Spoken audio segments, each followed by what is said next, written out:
This episode was recorded prior to the Supreme Court's decision to overturn Roe v. Wade. We will be discussing that in the next episode. But in the meantime, if you are seeking health care, go to abortionfinder.org or plannedparenthood.org for resources. If you live in the United States, please make sure you are registered to vote. You can go to votesaveamerica.com to find out how to register to vote wherever you live. Thank you, and please enjoy the episode.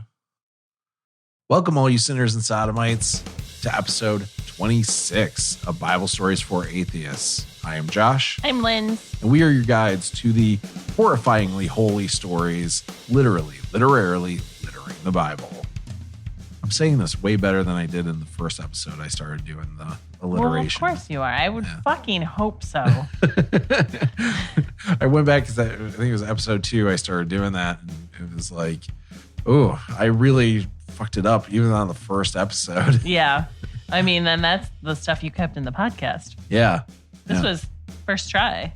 Yeah.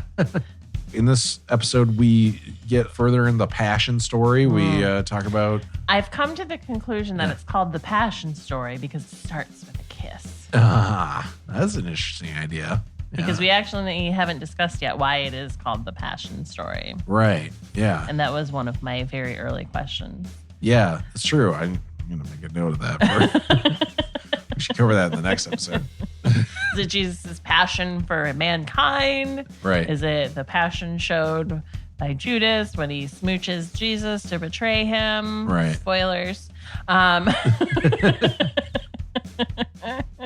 Is it the way in which Peter passionately denies Christ 3 times, even though he was told ahead of time that he would do it and then still did it anyway? Yeah.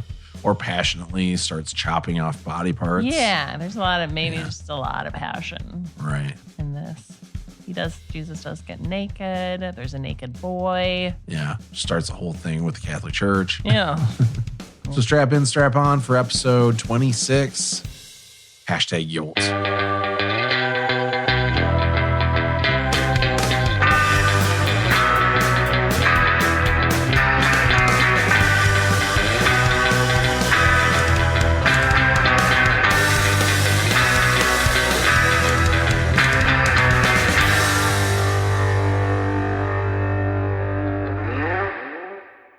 Everyone loves nuts. Everyone loves nuts. Everybody thinks that's their favorite part of the male anatomy. Well, and but it's not like, so here's what I mean by that though, right? It's not like everyone loves nuts. Like not everyone wants to touch them. No. But the idea of them, right? I'm not in love with the nuts. I'm in love with the idea of the nuts. Like the cultural idea of them. Like they're meant, when people say that you have balls, it's meant to mean that you're tough and shit. But literally you just have to blow on them too hard. And the man's like, oh God, that hurt. And we love that. They're the most sensitive part of any body ever. Yeah. But like for some reason, it's become this idea of like manliness and toughness, which is so fucking ridiculous that you have to just kind of like lean into it and be like, oh my God, nuts. It's men's biggest weakness. Yes. And we act like it's our biggest strength for some reason. Right. Yeah. Yes. Probably because we're so insecure about our weakness. Right. Yes. And they're ugly. And yet, we love them. We love them. Okay. Yeah. Okay. For those reasons. Right. Right. That's good to know, I guess. Yeah. And then we're going to get a lot of posts that are like, nuts are not my favorite body part. And I'm like, but just think about the cultural idea of it. I don't mean actual nuts, like the idea of nuts. Right. As like a metaphor for life. Yeah. They're so interesting. What are the nuts of your life? Right. What's the thing that you think makes you toughest, but actually is your biggest weakness? Right. It's getting real deep, right? Yeah. Getting some deep nuts. I know.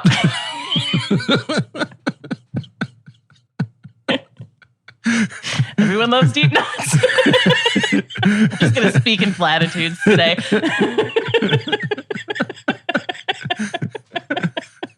I think we're reading the Bible too much.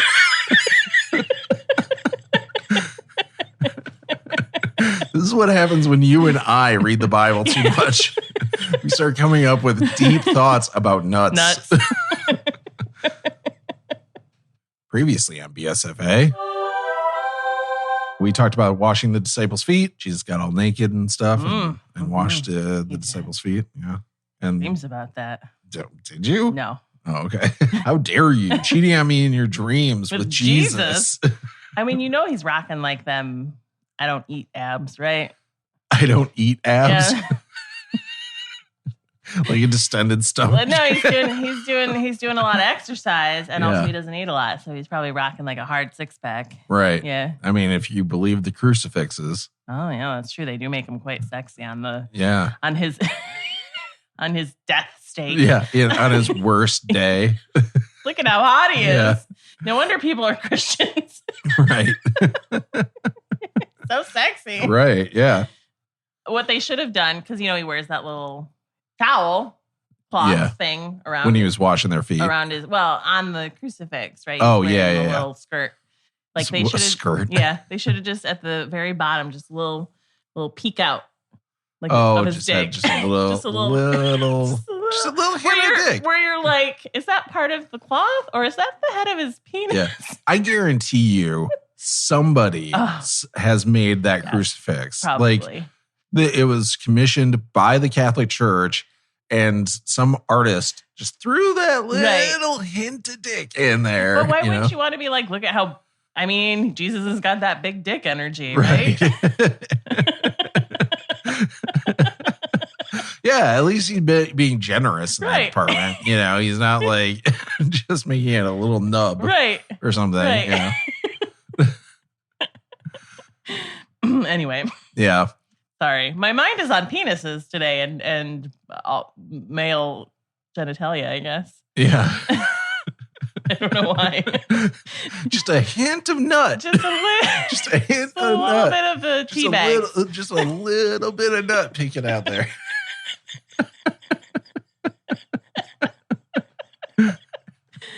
Oh boy. So anyway, washing his feet. And then we got to the Last Supper, which took forever because of John.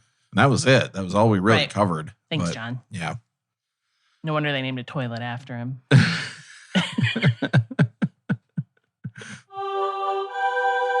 First off, I wanted to point out, because I don't think I did last time, Jesus predicted, you remember, that Peter was going to deny him 3 times for the rooster crows that night, you know? Yep. Well, I forgot to mention this. I think he also does that in Mark, and it's just this one weird thing about it is that Mark predicts it's before the rooster crows twice. Oh. But all the other gospels, it's before the rooster just crows. Right. And it's an awkward little difference. Like in a row? Twice in a row? Or we're not actually going to find out. At like 6 a.m. and then again at 7 a.m. is like a second wake-up call, or? Yeah, I don't know. Roosters crow when the sun comes up, so they could have just said when the sun comes up as well. Right. But yeah, I don't know. It's just a weird thing that this one gospel says twice. And again, Mark is the earliest gospel we have. Oh. And so it's like the other ones were just like, it's just when the rooster crows. Yeah, it doesn't need to be twice. Right. Like, do roosters crow twice? They probably have this exact conversation. Yeah. Is it in a row? Like twice in a row? Like, is there time in between? What the fuck was this guy thinking? It's too ambiguous. What is the purpose of this detail? They probably had their own version of a podcast back then. Right. Where they were going over this. Yes, chalking it out. Yeah. Talking it out. So anyway, I just wanted to call that out because we're going to be getting into the actual denials in this episode as well. We start off with Gethsemane, and this is going to be Mark 14, 32 through 42, Luke 22, 39 through 46, and Matthew 26, 36 through 46. Mark's version, they go to this place called Gethsemane. Gethsemane. It's G-E-F. You using the Greek alphabet now? Yeah. Theta? Yeah.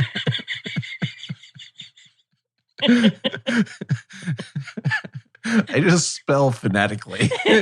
G-E-F. G-E-F. It's Gethsemane. Gethsemane. Okay. Gethsemane. It looks like Gethsemane, Gethsemane. but it's Gethsemane. I did a little digging into the Wikipedia. My usual research. Gethsemane is this garden at the foot of the Mount of Olives in Jerusalem, where, according to 4 Gospels of the New Testament, Jesus underwent the agony in the garden, which we're going to get to. There are 4 locations, all of them at or near the western foot of the Mount of Olives, officially claimed by different denominations to be the place where Jesus prayed on the night he was betrayed.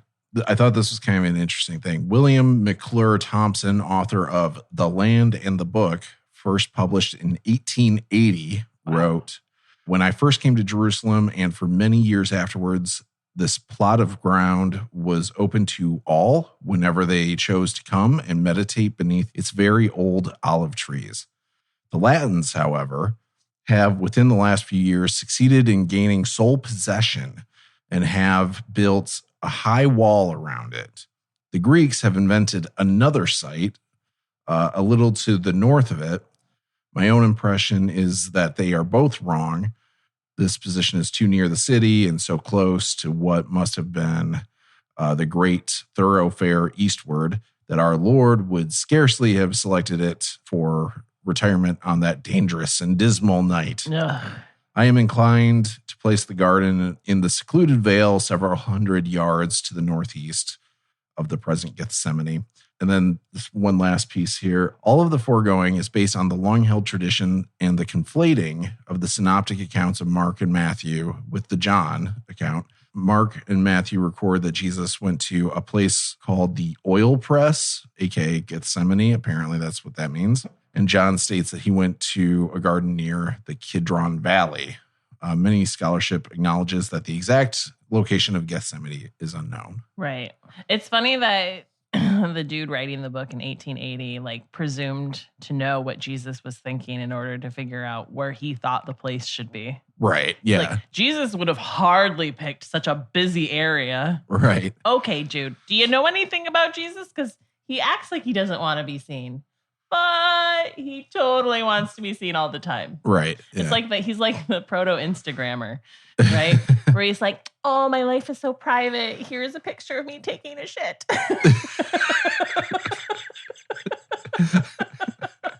Hashtag YOLO. Yeah. Hashtag shit life. Actually, it would be hashtag Yolt. Wait. YOLO, you only live twice. Yeah, but it would be Yolt, right? Yolt.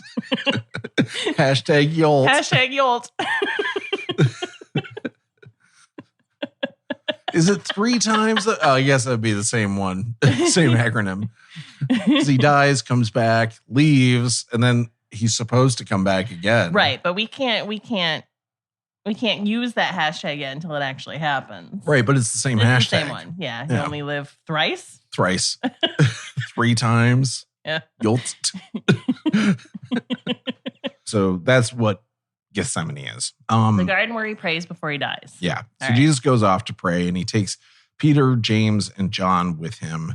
What, James? Well, we actually find out in another version of this that it's Peter and the 2 sons of Zebedee. So Sons of Thunder. Yeah, the Sons of Thunder. Yeah. So he takes Peter and the Sons of Thunder with him. Jesus says, "My soul is overwhelmed with sorrow to the point of death." And then he tells them to keep watch while he goes off a little further and prays. And he prays saying, "Abba, Father, everything is possible for you. Take this cup from me, yet not what I will, but what you will." So first of all, the footnote for ABBA says that it's a Swedish band. But no, Abba actually means father. So he was like father. It's Aramaic for father. Okay. I've heard in other languages where they refer to I think we were just watching Ms. Marvel, and I think she refers to her father as Abba. Oh, does she? I think so. Yeah. I wouldn't be surprised. It would be around the same area. Right. I feel like he's kind of saying, I don't want to have to go through this, but whatever you want to do, I'll do. Oh, yeah, we'll do. I'm going to pray for your will to be done, not my will to be done. Yeah, I don't want to die, but I guess I will if you want me to. Yeah. And my mom actually, because we talked about this a little bit about Jesus being scared of dying and everything in a previous episode. My mom was listening to the episodes and called and was like, "You got something wrong." She was very and she said this very nicely and everything, but she was saying that it's not that he was afraid to die, it was how he was going to die, that he knew how he was going to die. And that's what he was afraid of, because it was going to be torture and it was going to be on the crucifixion and on the cross. What's that? Well, then he's afraid to die. Yeah. But again, I just want to throw out there that we're all presuming, first of all, how we feel a fictional character feels. Right. But even if, for those who believe he was real, everyone's presuming, based on a book that men wrote much later, how he would have felt. Right. So my lovely mother-in-law says that we've got it wrong, but no one actually knows how he would have felt. Like, maybe he was scared to die. Maybe he was scared of how he was going to die. Maybe he wasn't scared at all. I don't know. I mean, he sounds like he is, but again, this is what people are writing. And he is half human. Yeah. And like, when I was thinking about that, I was like, yeah, but why did he have to die like that? You know, because really it's... Well, because men are terrible. No, I mean, the death was so horrendous to prove how terrible man is. Oh, well, yeah. So, but that's like, if it's a literary thing, right? Like, if this is just a literary setup to show that people are terrible. Right. Or if Jesus just died in his sleep, would a whole religion have been based around it? Did it have to be fantastical and it probably horrendous in order to get people to buy in? Yeah. So, but if you're thinking about this from a, like, is this real perspective, why did God need him to? Right. Like, God is the one deciding what is sin and what is not sin. Right. And what you need to do to atone for sin. Right. Which up until this point, according to these beliefs, it was you go to the temple and you sacrifice a goat or whatever, and he's you the atone goat for the sin. Yeah, he is. He's the goat. Jesus is the goat. Jesus is the goat. He's the goat for us all. Well, not all of us. Yeah.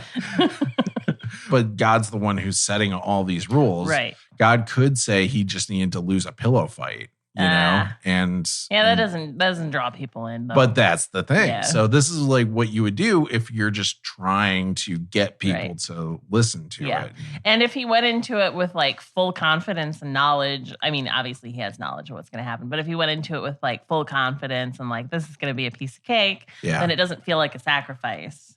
Right. You have to have fear in order for it to feel like he's sacrificing something. Yeah. Or else if he knew like, this is going to, whatever, I'm not going to feel any pain because I'm the son of God. It's just going to look like terrible, but I'm going to be okay. And then I'm going to come back to life. And then I'm going to go to heaven. Like, all right, so what did you sacrifice? You literally knew that everything was going to be okay. And so you did it. But since there's fear involved, it makes it feel more sacrificial. Right.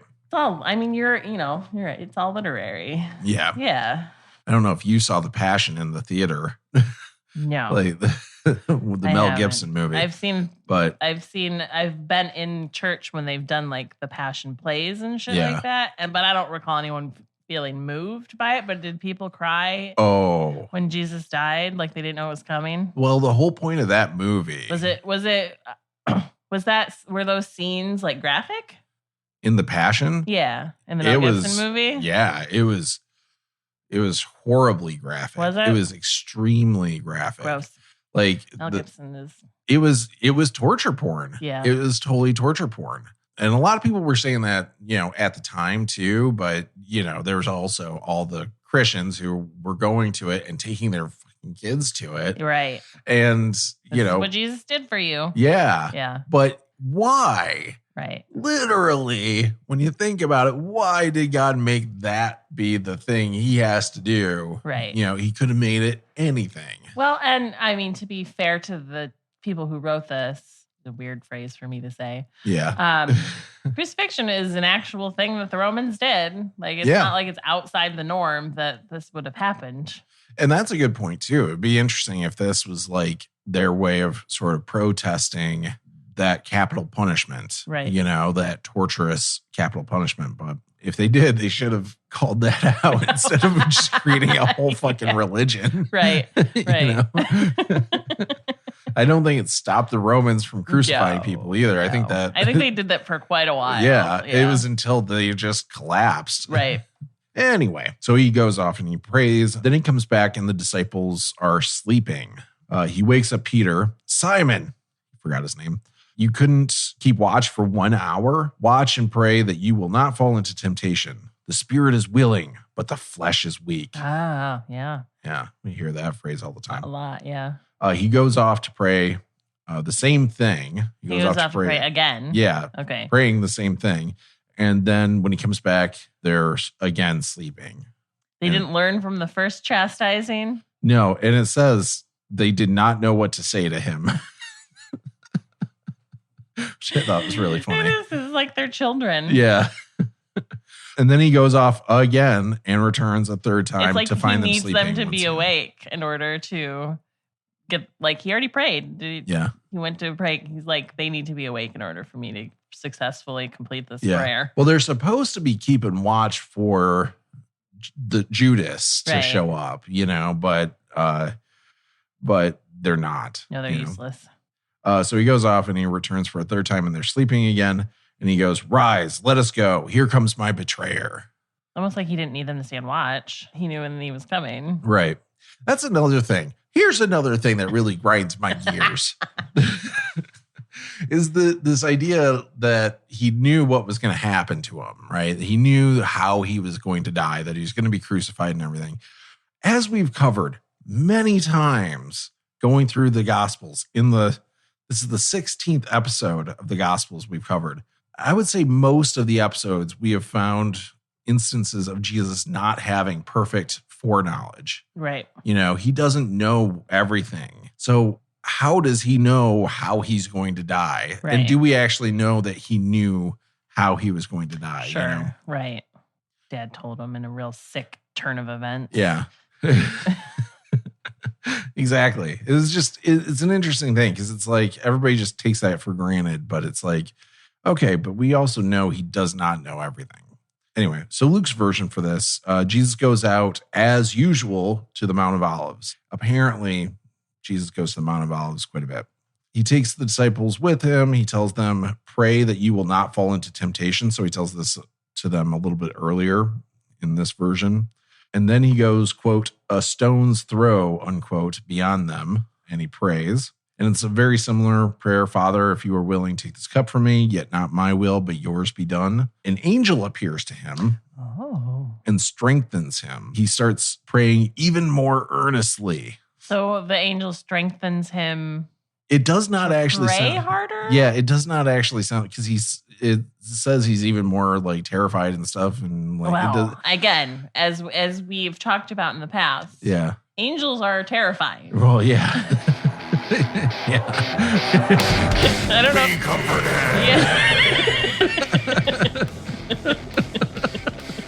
Yeah.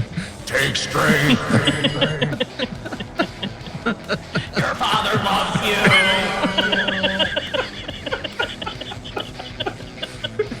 Why are you scared? Stop shaking.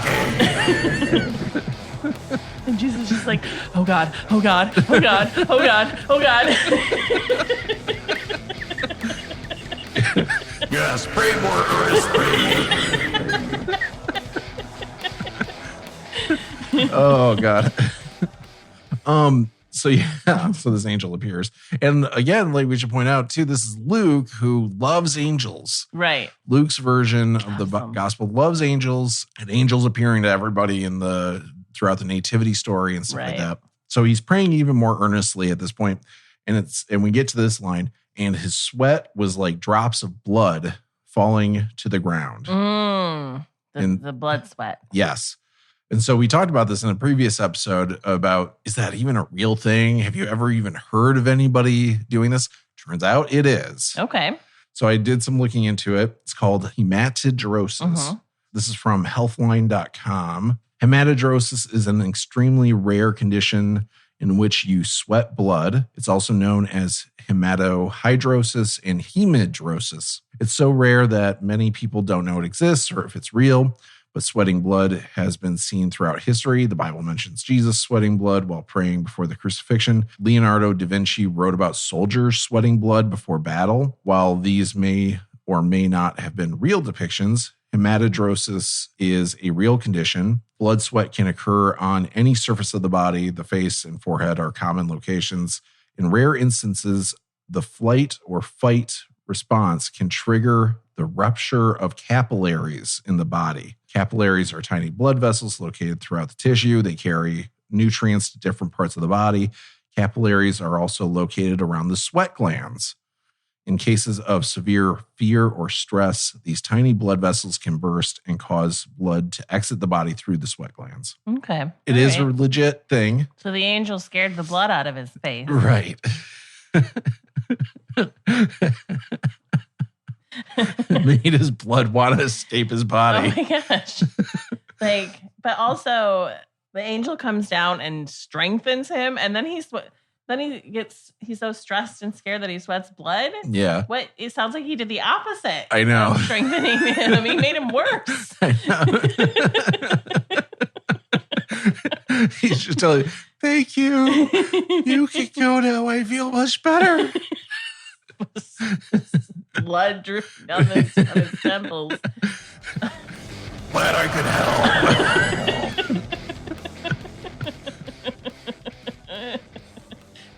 Flies off in the distance with some heavy metal trailing after him. Slowly getting quieter and quieter.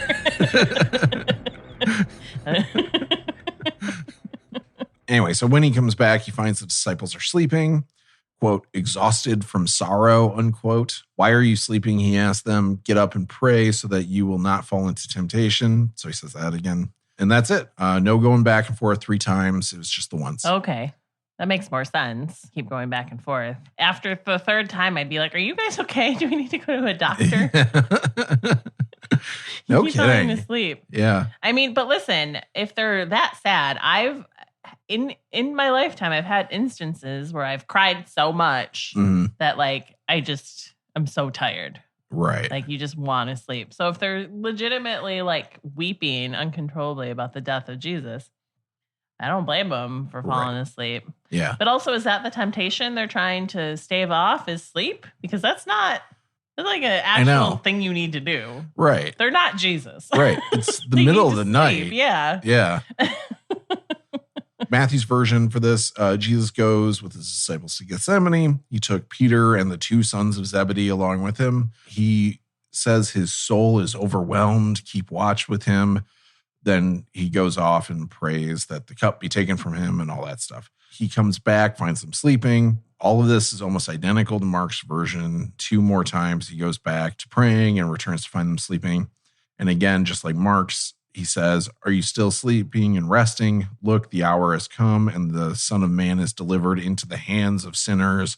Rise, let us go. Here comes my betrayer. And then John's version, it's kind of murky, but we basically covered it in the last episode, I think. Even though they didn't actually say they were in Gethsemane, they didn't seem to actually go anywhere when he was doing all of his praying in those chapters 14 through 17. Right. But John 18, which we're going to be getting into next, starts with when he had finished praying, Jesus left with his disciples and crossed the Kidron Valley. On the other side, there was a garden, and he and his disciples went into it. But he doesn't pray in the garden. He just gets arrested there. Ah. Jesus getting arrested. This is Mark 14, 43 through 52, Luke 22, 47 through 53, Matthew 26, 47 through 56, and John 18, 1 through 14. Mark's version goes like this. Jesus was telling the disciples, here comes my betrayer. When Judas walks up and he has this crowd with him, armed with swords and clubs, sent by the chief priests and the elders. We find out Judas has the signal that he arranged with them to let them know which man was Jesus. This is a rare find, but we actually have some audio that we recovered from the meeting where they set up the signal. It's been restored the best we can get it, but here it goes.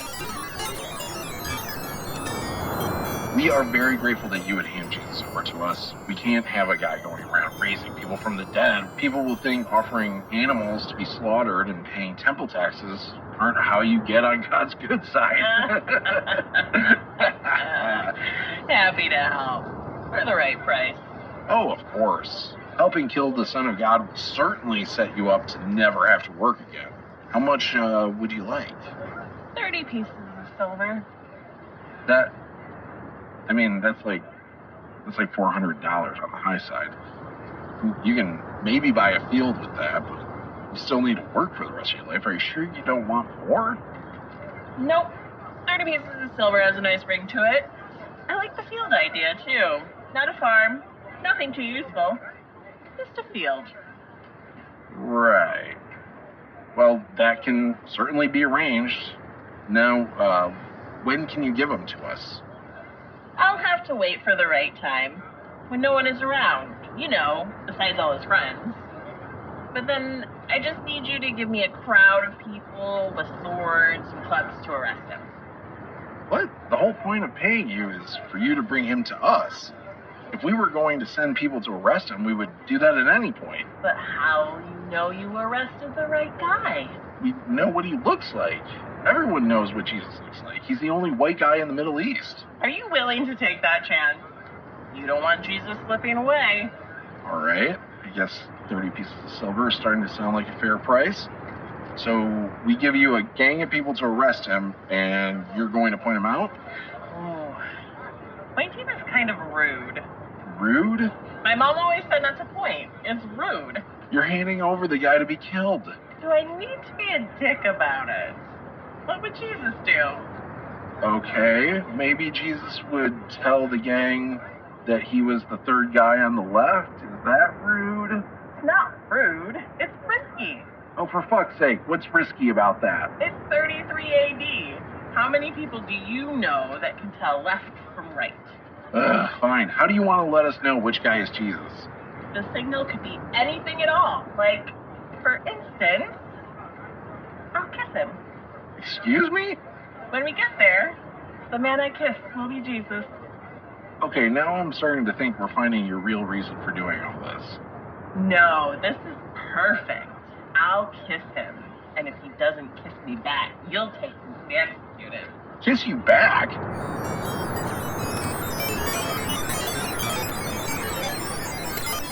That's all the audio we have from the meeting. It's groundbreaking. It is amazing. Linz, over the course of the last year, we have discovered the secret love between Rachel and her nurse, Deborah.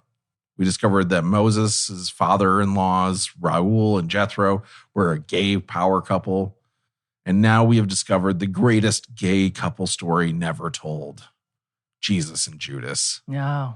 Wouldn't it have been amazing if that's what this whole thing started with?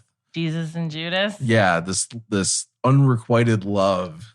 That's why he turned him in? Yeah. Because he wasn't getting the love back he wanted? Yeah. Or it was a lover spat. Maybe they were together. And see, I think of it more as like Judas was madly in love with Jesus, but Jesus was a lover to the whole world. And couldn't commit to just one person. And that really irked Judas. Yeah. So instead of moving on with his life like a normal person would, he's like, I'll just turn him over to be killed. Maybe.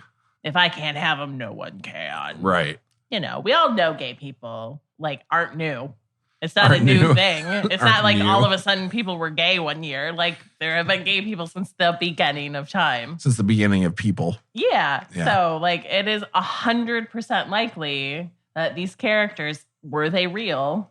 I mean, it's more likely that they were all written straight, right? Because the men who wrote them were probably straight or gay and trying to appear very straight. But if they were actual people and we were actually getting the story of what happened, at least half of them were gay. Right.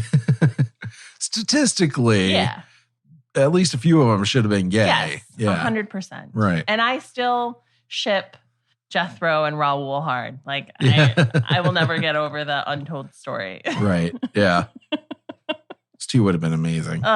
When Judas shows up, it says, going at once to Jesus, he said, Rabbi, and kissed him. He didn't even try to be nonchalant about it. Like, literally just goes up to him and kisses him. Yeah. Like on the lips or on the cheek. Doesn't specify, but probably on the lips. Yeah. You think so? I guess men were much more like open with their smooching back then. Yeah. My understanding is that might even still be the case over in that region today. Yeah. I do know that men will hold hands, like friends who are men will hold hands. They're the worst. Yeah. I guess. Actually, I take that back because they may be okay with that sort of masculine affection, but they do a lot of... They have a lot of hang-ups in other areas too. They do. Yeah. So the men arrest Jesus, and then one of the disciples with a sword cuts the ear off of the high priest's servant, right? So he just chops off this servant's ear. One of the disciples? Doesn't say which one. Yeah. Rude. But you remember how in the last episode in Luke, Jesus was telling him to bring swords. Yes. Right? Yes. It's the Second Amendment Christians' favorite verse. Right. So that he uses the sword, and then... what does Jesus do? So, and then just to be clear, this is Mark's version that we're reading here. Jesus goes, am I leading a rebellion, said Jesus, that you have come out with swords and clubs to capture me? Every day I was with you, teaching in the temple courts, and you did not arrest me, but the scriptures must be fulfilled. Then everyone deserted him and fled. That's it. There's no actual addressing of the ear getting chopped off in Mark's version. Okay. And we don't know who did it. Right. So the ear gets chopped off with the sword. And then Jesus says, I can't believe y'all are here, basically to the group that was there to arrest him, the mob, the angry mob. And then everyone fled from him. Does that mean his disciples ran away from him? Right. And then it says, a young man wearing nothing but a linen garment was following Jesus. When they seized him, he fled naked, leaving his garment behind. And we have no idea who this young man was. Yeah. Yeah. He was very slippery. Never gonna catch me.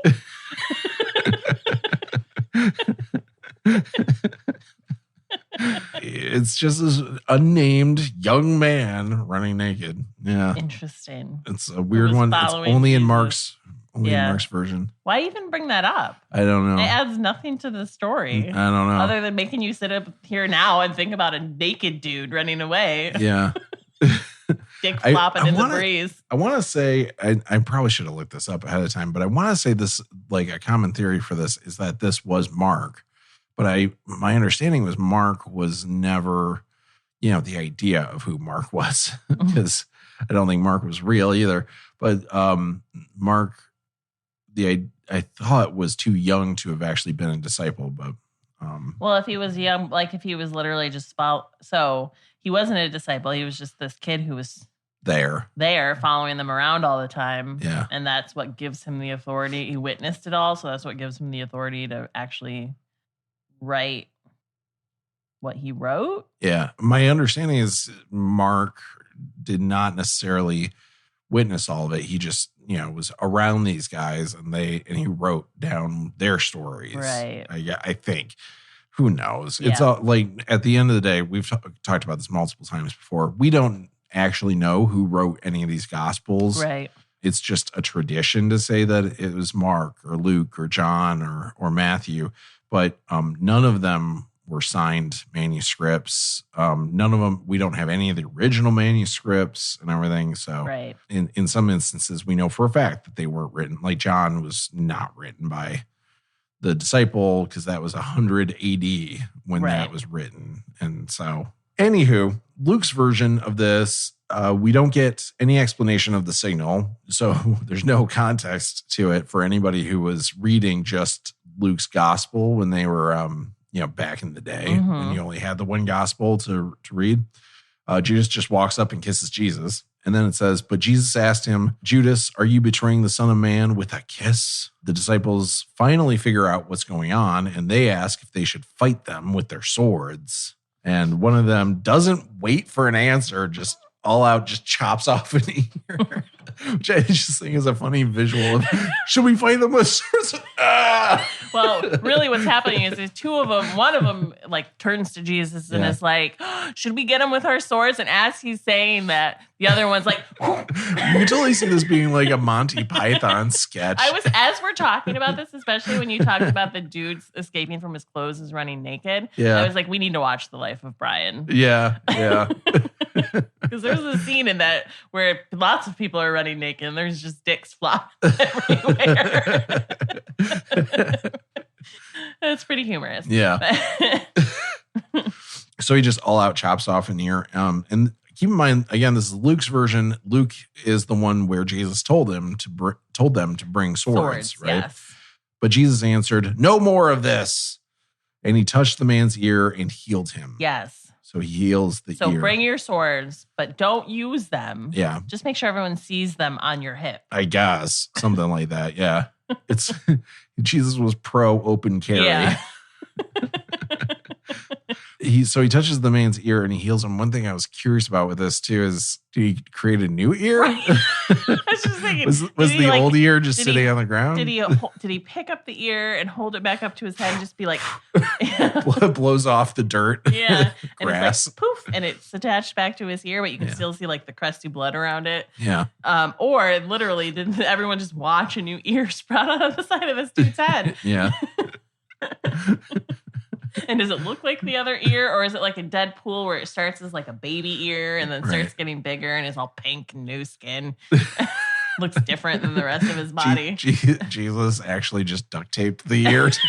Does anybody have a staple gun? Yeah. There, healed. What? And then we get the same "am I leading a rebellion" line that we heard in Mark, but there's no talk about anyone fleeing in this version. In fact, we don't really know if they just stood around and watched or what.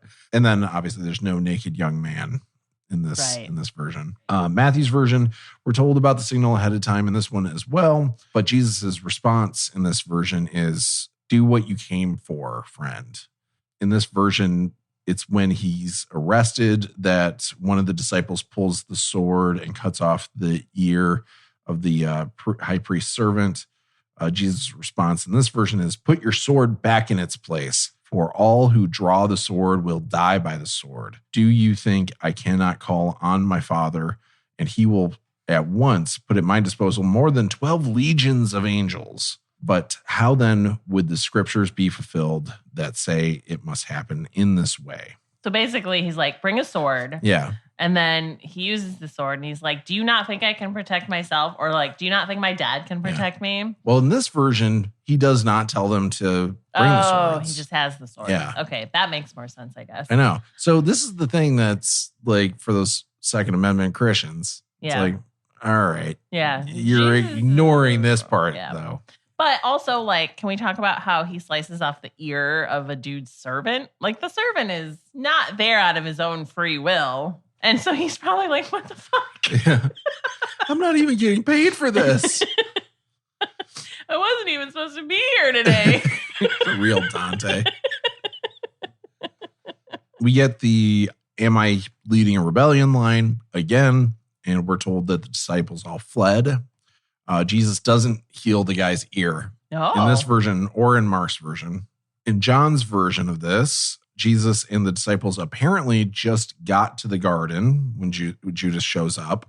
Right, because he had already prayed at the place. Yeah. At the Airbnb. Right. It says that Judas knew the place because Jesus often went there with the disciples instead of just having, quote, a crowd, unquote, with him. He has a detachment of soldiers and some officials from the chief priests and the Pharisees. John tells us that Jesus knew everything that was going to happen to him and then asked, "Who is it you want?" Which makes it really sound like he doesn't know what's going to happen. He's just playing along. Yeah. John is tough to do because it's so different than the other ones. So I'm just going to read through what he says. "Jesus of Nazareth," they replied, as in who they want. "I am he," Jesus said. And then it says in parentheses, "and Judas, the traitor, was standing there with them." When Jesus said, "I am he," they drew back and fell to the ground. Again, he asked them, "Who is it you want?" "Jesus of Nazareth," they said. Jesus answered, "I told you, I am he. If you are looking for me, then let these men go." This happened so that the words he had spoken would be fulfilled. Quote, "I have not lost one of those you gave me." So I think this was in the last episode when he was going through all those prayers and stuff like that, basically saying he had, like, none of the disciples have been killed under his watch. Right. You know, even though he tells them constantly that they probably will be killed for following him. yeah, but it'll be after he's gone. Right. When he's not there to protect him anymore. Yeah. Then Simon Peter, who had a sword, drew it and struck the high priest's servant, cutting off his right ear. The servant's name was Malchus. Not that ever comes up again. Jesus commanded Peter, "Put your sword away. Shall I not drink the cup the Father has given me?" Which kind of harkens back to the other versions that talk about, "Take this cup from me." Yep. Yeah. Then the detachment of soldiers with its commander and the Jewish officials arrested Jesus. They bound him and brought him to Annas, who was the father-in-law of Caiaphas, the high priest that year. Caiaphas was the one who had advised the Jewish leaders that it would be good if one man died for the people. I know it's drones on a little bit, but it kind of gives a little bit more detail about what's going to happen next.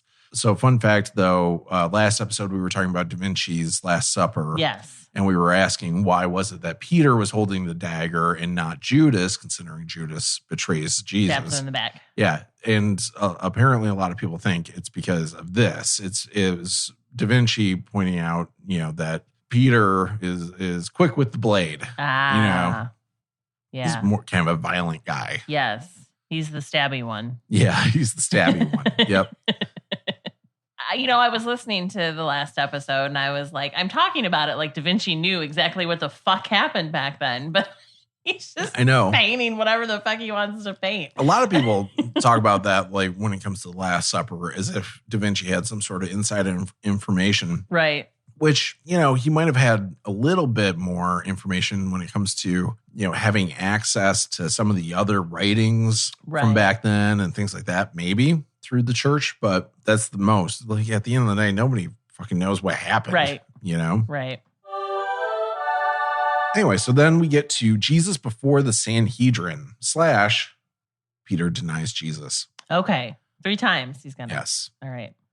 So this is Mark 14, 53 through 72, Luke 22, 52 through 65, Matthew 26, 57 through 75, and John 18, 15 through 27. For those who don't know, the Sanhedrin would have been like the Jewish Senate, made up of priests and political figures. So that's who we're talking about here. In Mark's version, the crowd takes Jesus to the house of the high priest. All the chief priests and elders, etc., they all come to the house. We find out that Peter is following at a distance, and he follows them into the courtyard of the high priest, where he sits with guards who are warming themselves by a fire. The Sanhedrin were trying to drum up evidence worthy of putting Jesus to death, and a bunch of people were testifying falsely against him, but, quote, their statements did not agree, unquote. And we get this. Then some stood up and gave false testimony against him. We heard him say, "I will destroy this temple made with human hands, and in 3 days build another not made with hands." Which is interesting because they say this is false testimony, but he did basically say that in John's version of him overturning the money changer tables. Yes. He does basically say that. Yeah. Does he say that it won't be built with human hands? He doesn't say that, no. Okay. But he does say that he'll, destroy this temple and I will rebuild it in 3 days. Yeah, but he doesn't say he will destroy the temple, does he? I don't think he says said that. The temple will be destroyed. Like, if you destroy the temple, I will rebuild it in 3 days. Their statements make it sound like he's going to bring down the temple and then rebuild it using, I don't know, demon hands? Demon hands. Well, it just says not made with hands, so it's just feet. Yeah. Which is impressive. Are they foreshadowing machinery? No, it's just kind of an interesting thing because it is very close to what he said. But according to the other gospel, though, that's one in the time that has elapsed between that event and this. One could just I mean, it makes it sound like they're all lying bold-faced to them to get Jesus in trouble. But also, like, if enough time has passed, you know how memory... It might have changed in their mind. Well, yeah, you create the false memories. That's why eyewitness testimony shouldn't be like the one thing. Admissible. Yeah. Well, it definitely shouldn't be the one thing that people get convicted on. Right. Because it over time, you create a false narrative. So 100%, they could have been like, that is what I heard. Right. Yeah. You know. They could believe it. Yeah. You know? The high priest is like, what do you have to say to these accusations? And Jesus doesn't answer, doesn't say anything. He asks Jesus, are you the Messiah, the Son of the Blessed One? And we get this. I am, said Jesus, and you will see the Son of Man sitting at the right hand of the Mighty One and coming on the clouds of heaven. Oh, no. The priest tore his clothes. Oh. What? The priest tore his whose clothes? Jesus' clothes. Ooh.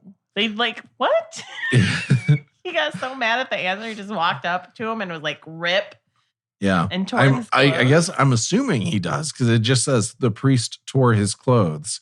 I'm assuming he's talking about like he came up to Jesus and tore his clothes. Or like he was so mad he tore his own clothes, like Hulk Hogan. I mean, yeah. And it is a thing, but normally that's like when you're mourning. Yeah. Back then, like you would tear your own clothes and stuff, but now I'm really curious about that because I took it that he tore Jesus' clothes. Why do we need any more witnesses? He asked. You have heard the blasphemy. What do you think? They all condemned him as worthy of death. Then some began to spit at him.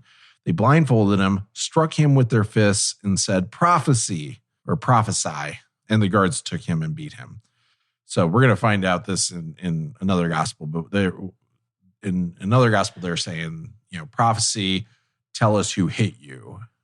So they blindfolded him. So they started hitting him and saying, tell us who hit you. Because if you can't, then obviously you don't have God powers. Right. Is the idea. See. Yeah. But they're mocking him. Right. They're doing it in a mocking way, I'm sorry. I'm picturing this in my head and it is completely ridiculous. It's just a group of men standing around a blindfolded man just being like, tell me who hit you. Tell me who hit you. Tell me who hit you. And no one's standing back being like, this is weird. Right. Yeah. Should we be doing this? Yeah. Doesn't feel right. One thing to keep in mind with this too is like they believe he raised people from the dead. Yeah. Like they really do believe it because they go like there's a verse where they talk about going after Lazarus too, which we covered at some point previously. But so they believe he raised people from the dead in this narrative. They've seen him do miracles. Yeah. Yet they're totally fine with this, apparently. I really wish Jesus had some sort of witty comeback while they were hitting, like as they were like, tell your me mom. Who hit you. Yes. I don't know. I can barely feel you. I don't know, but I can tell you I hit your mom last night. I love that version of Jesus. Yeah. And as I was fucking her, I kept saying, tell me who hit you. You did.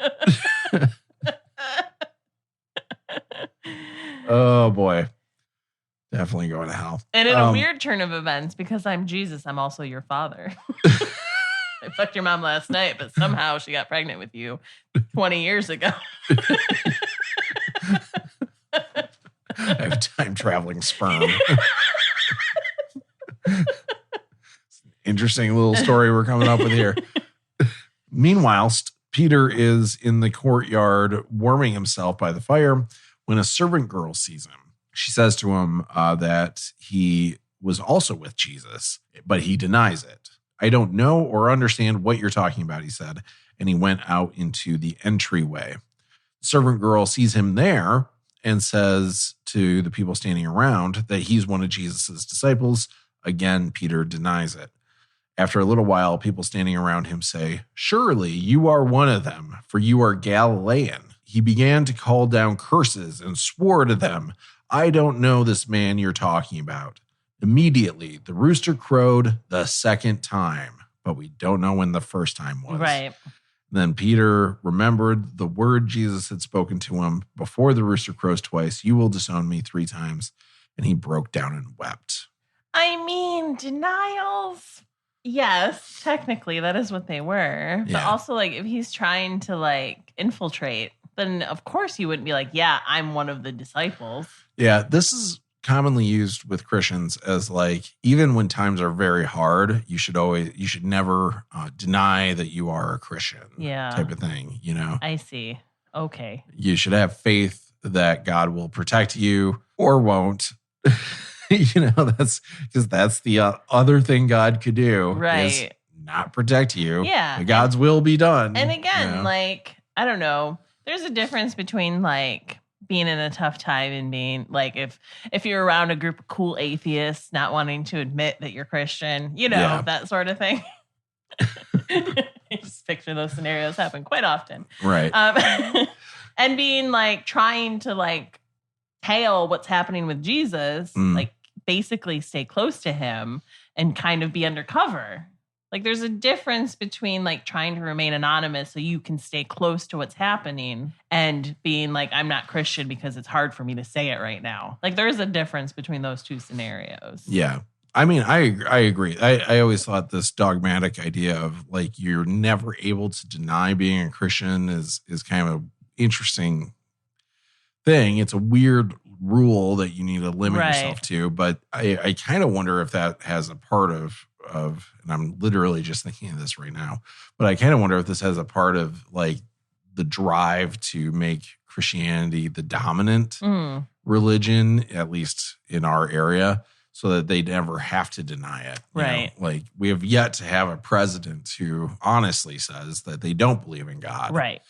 Specifically that they're not a Christian even. Right. know? I mean, Kennedy was Catholic. Wasn't he like the first? He was the first Catholic. Yeah. Yeah. Everybody thought that the Vatican was going to run the White House. Yeah. Yeah. And I feel like Biden might be the second Catholic. I don't know if we had any other. Pay too much attention to their religions, or else it would turn me off the whole thing. Yeah, I don't think we had any Catholics since then. I don't think, like, because Nixon was a Quaker, and I don't know. Nixon was a Quaker. Yeah, that's weird. Yeah, I actually think of Quakers quite highly. Right. What's really weird him too, being a Quaker is quite weird. Honestly, I don't know much about Quakers besides their oats. They were like one of the first religions that really got on board with like anti-racism, like way back in the day before slavery was even abolished. But aren't they kind of similar to Amish? Oh, I don't think so. Okay. They do like they don't have churches. They do like meetings. Yeah. And they all sit in a circle so that everyone's equal. I thought that was Mennonites. No, I've been to a Mennonite church and we never sat. We sat in a church. And I thought Mennonites were like that. So anyway, Luke's version of this. So they take him to the high priest. Peter follows into the courtyard. We don't get any details about what happens with the Sanhedrin, but immediately a servant girl spots Peter and says, "This man was with him." Peter denies it. "Woman, I don't know him." A little while later, someone else... Shut up, you little bitch. Yeah. A little while later, someone else says to him, "You are also one of them." "Man, I am not," Peter shouts. About an hour later, another person says he's certainly with Jesus because he's Galilean. Peter replied, "Man, I don't know what you're talking about," or probably more like, "Man, I don't know what you're talking about." Just as he was speaking, the rooster crowed. The Lord turned and looked straight at Peter. Peter remembered the word the Lord had spoken to him before the rooster crows today. "You will disown me 3 times. And he went outside and wept bitterly. Oh, so cinematically written. Yeah, I know. Like I can picture all of that in my head. I know. The men who were guarding Jesus began mocking and beating him. They blindfolded him and demanded, "Prophesy, who hit you?" And they said many other insulting things to him. Matthew's version, almost exactly the same as Mark's version, but with just like slightly different wording for everything. The high priest said to him, "I charge you under oath by the living God. Tell us if you are the Messiah, the Son of God." "You have said so," Jesus replied. Jesus is really likes that non-answer. Yeah, you've said so. Yeah. And then he gives the same, "I'll be sitting at the right hand of the mighty one coming on heaven's clouds" line. They tear his clothes and beat him, yelling at him to prophesy who hit him. Meanwhile, Peter has a servant girl come up and say he's one of Jesus' disciples, and he denies it. He goes out to the gateway where there's a different servant girl who comes up and accuses him. He denies it again.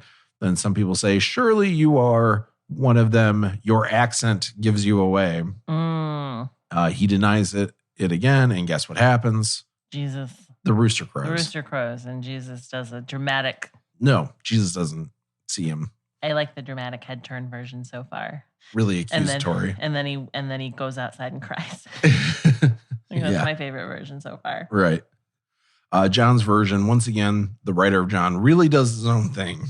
Simon Peter and another disciple were following Jesus. Because this disciple was known to the high priests, he went with Jesus into the high priest's courtyard. But Peter had to wait outside at the door. The other disciple, who was known to the high priest, came back, spoke to the servant girl on duty there, and brought Peter in. You aren't one of this man's disciples too, are you? She asked Peter. He replied, I am not.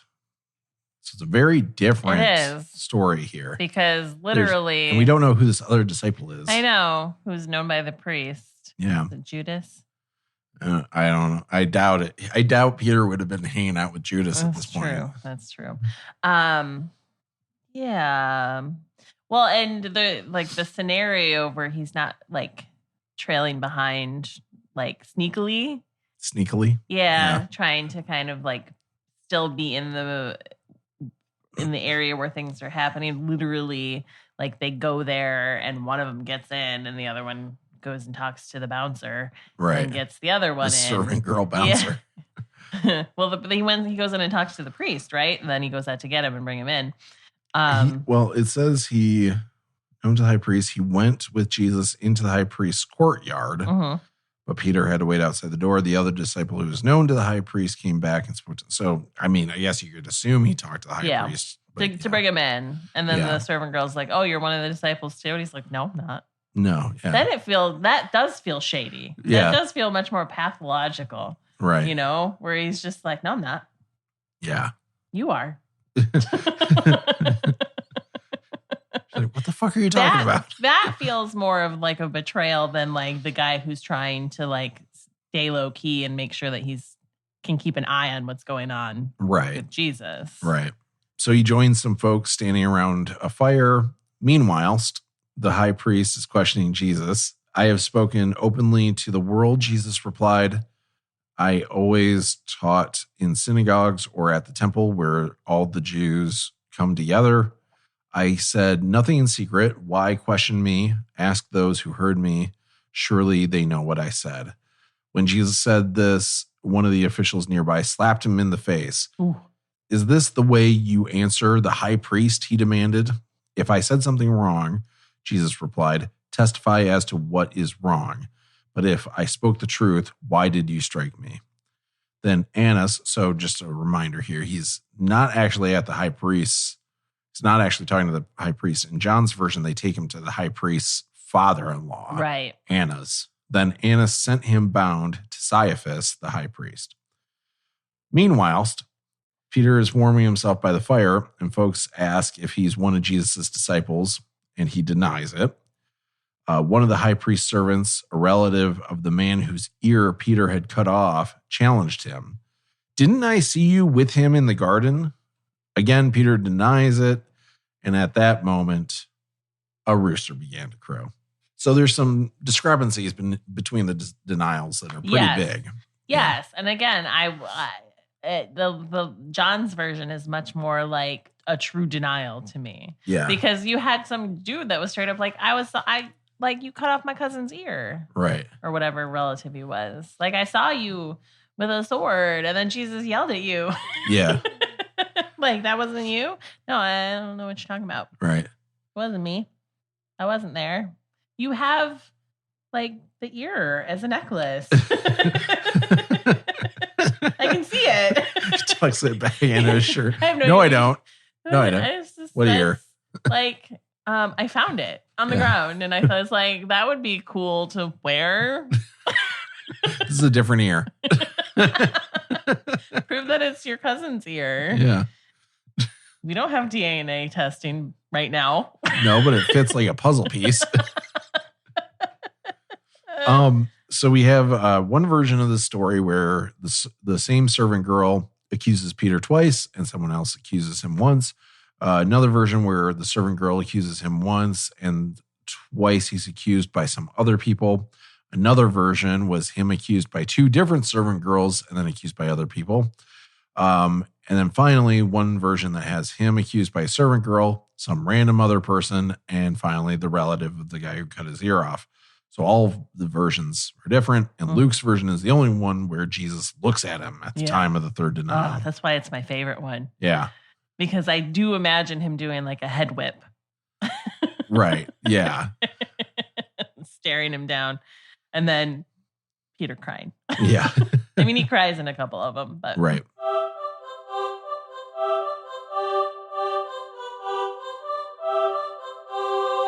So next time on BSFA, the next episode is going to be a big one. We're going to be talking about what happens to Judas. Jesus is going to be judged by Pontius Pilate and Herod. And we'll get to the crucifixion. Oh man, the big part. The big part. I was trying to figure out how to. The big part. I was trying to figure out how to describe it without seeming offensive or minimalist.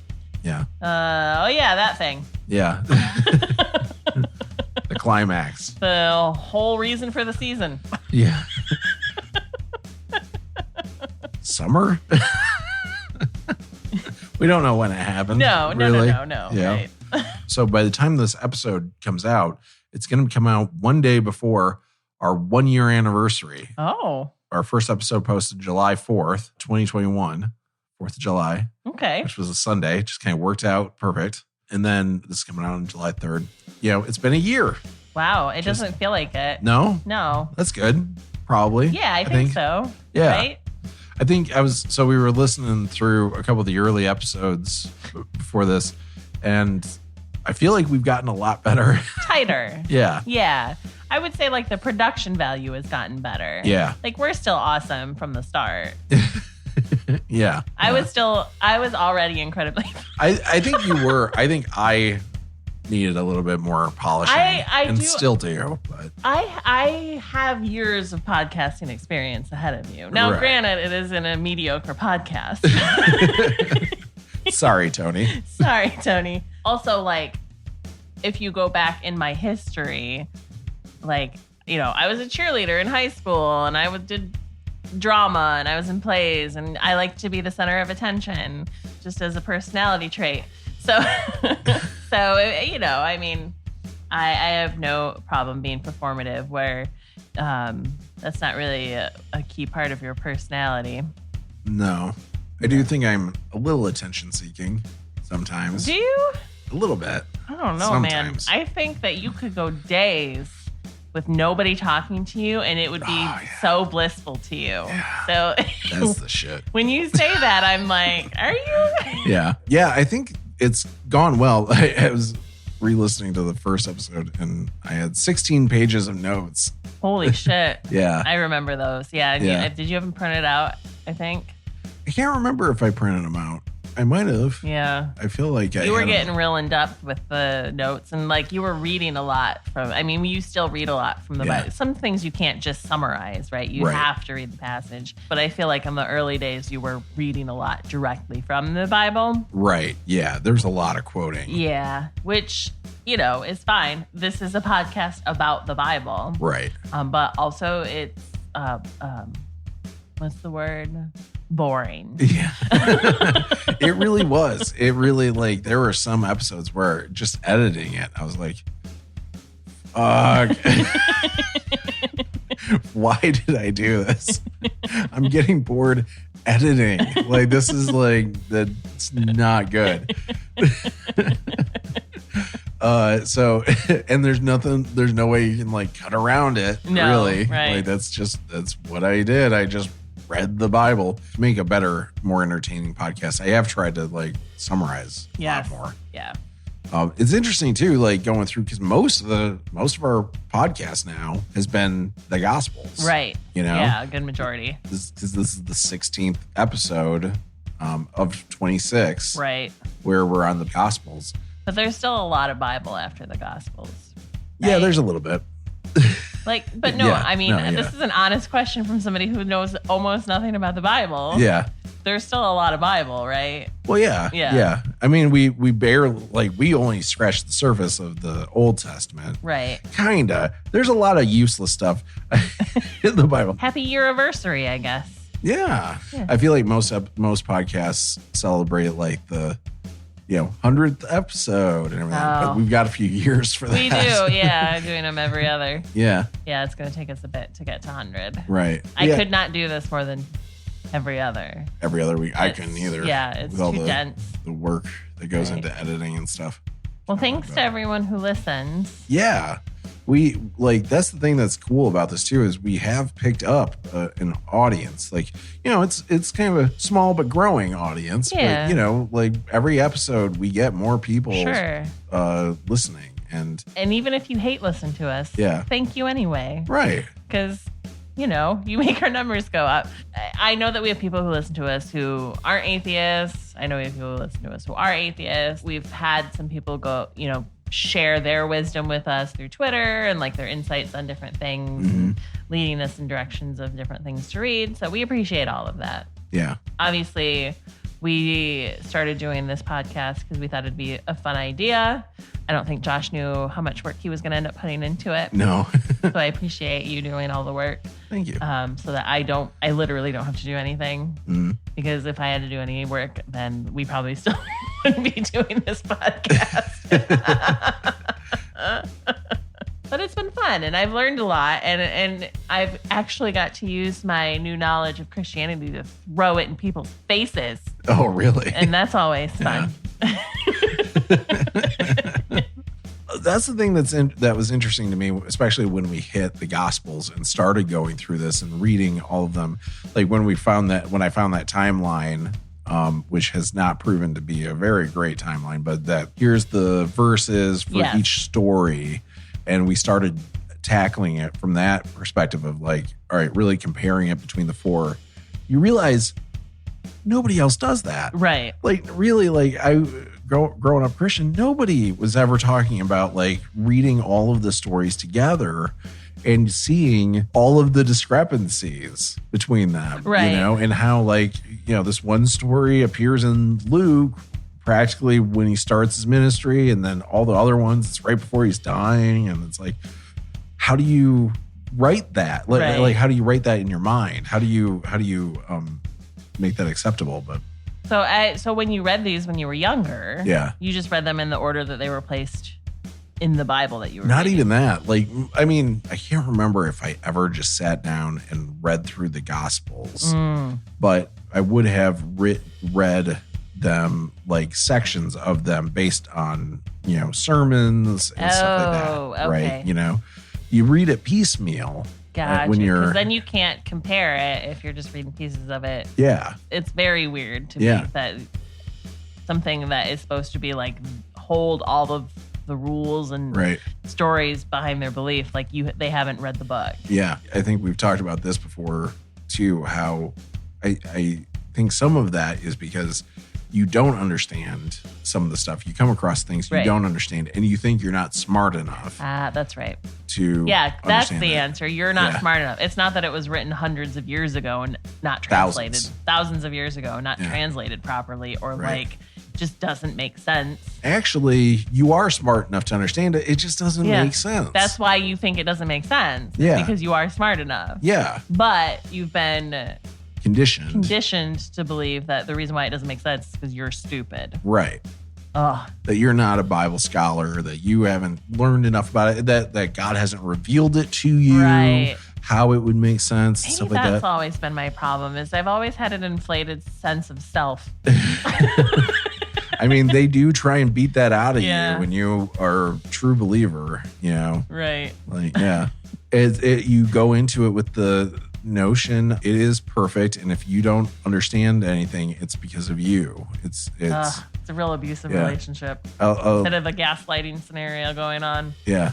I think it was in Under the Banner of Heaven where they talked about if you don't understand something, you put it on a shelf. Oh, yeah. And that was in Mormons, in the Mormonism, that there's this idea of if you don't understand something, you put it on a shelf and Leave it it's there. mental shelf basically, Yeah. and you ignore it. And they teach kids this apparently. You're right, because that doesn't create mental health problems. Right, exactly. A shelf where you keep all the things you don't understand Yeah, or are afraid to talk about. right. That dam is never going to break. Right, exactly. Shelf's never going to collapse. Yeah, it's never going to get too heavy for the structure. Yeah. But that, that was a thing specifically around Mormonism that they were talking about. But it's absolutely that same concept is seen throughout Christianity. Yeah. Of all denominations, I think. But anyway, yeah, I just thought this was kind of an interesting time to retrospect on how the podcast is going. Do you like a state of the podcast? Right. The state of the podcast is better. Yeah. At least we think. Always you guys improving. can let us know otherwise Yeah. if you think it's progressed inversely. Yeah. I hope not. Yeah. Josh puts a lot of work into this. Actually, don't let us know because he might have a nervous breakdown if you tell him he's doing a bad job. Oh, God. What can I do better? Do I need to do more vocal effects? I think it's fine. Tell us you love it or shut up. Put it on the shelf. Put it on the shelf. If you don't love the show, put it on a shelf. That'll be our next t-shirt. Hashtag Yolt. And with that, they all lived miserably ever after. Thank you so much for checking out our podcast. Help us share the good news by sending this to a friend or leaving a review to help others find us. Follow the show on Twitter @BibleAtheists, and we'll talk to you next time.